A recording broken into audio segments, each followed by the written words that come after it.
शरीर होते हुए भी यदि उसमें प्राण आत्मा का अभाव हो तो उस शरीर की कीमत ही क्या। ज्ञानी भाव में रूप रंग नहीं देखते, किंतु भाव में रूप रंग की सुंदरता के कारणभूत ईश्वर का ही चिंतन करते हैं। भगवान शंकराचार्य ने दुख से कहा था कि लोग मांस की देह की मीमांसा तो करते हैं, किंतु आत्मा की मीमांसा कोई भी नहीं करता। एक गृहस्थ का स्वभाव था कि वह साधु संत को भोजन कराए बिना स्वयं भोजन नहीं करता था। एक बार कोई महात्मा वहाँ घूमते फिरते आए। उस गृहस्थ ने उनकी पूजा करके उन्हें भोजन करने बिठलाया। घर में दूध नहीं था। उसने नौकर से कहा कि दौड़कर दूध ले आ। नौकर गया, पर तुरंत ही लौटकर उसने सेठ से पूछा, काली गाय का लाऊं या सफ़ेद गाय का। तो उन्होंने उत्तर दिया कि जरूरत दूध की है, चाहे गाय जैसी भी हो, पर महात्मा भोजन पूरा करें उससे पहले ही ले आना। नौकर दौड़ा और फिर लौटकर पूछने लगा कि बूढ़ी गाय का लाऊं या जवान गाय का। सेठ क्रोधित होकर मारने दौड़े। महात्मा ने सेठ से क्रोध का कारण पूछा।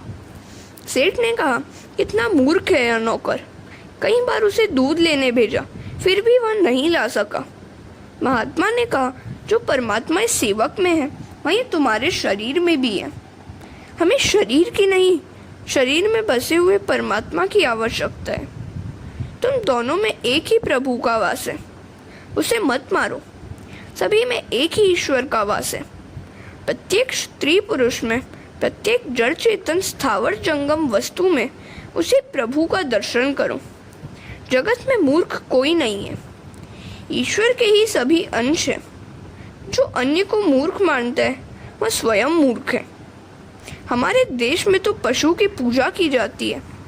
भैरवनाथ का वाहन कुत्ता है और शीतला माता का वाहन है गधा। अतः कुत्ता और गधा भी तिरस्कार्य नहीं है। ईश्वर चैतन्य रूप से सभी में है। अतः तुम अनुभव ऐसा करो कि ऐसे स्वभाव वाले की प्रत्येक क्रिया भक्ति और ज्ञानमय होगी। नरसिंह भगवान ने प्रकट होते समय गुरु शब्द का उच्चारण किया था।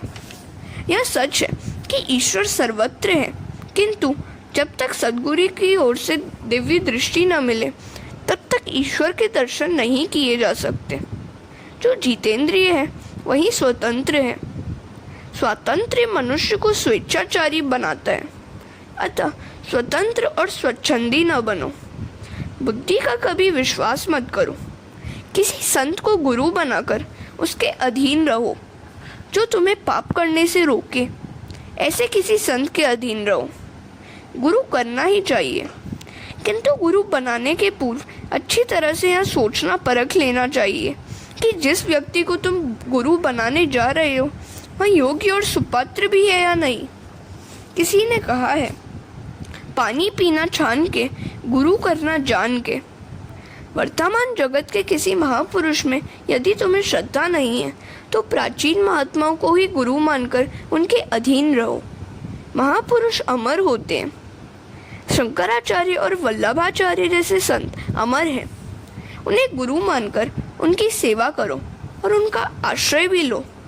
गुरु के बिना कल्याण नहीं हो सकता।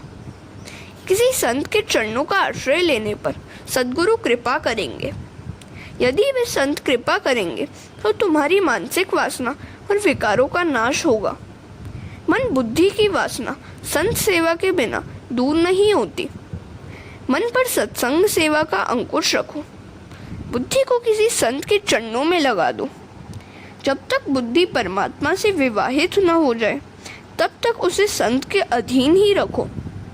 सद्गुरु की कृपा के बिना हर किसी में ईश्वर के दर्शन नहीं हो पाएंगे। हरे कृष्ण।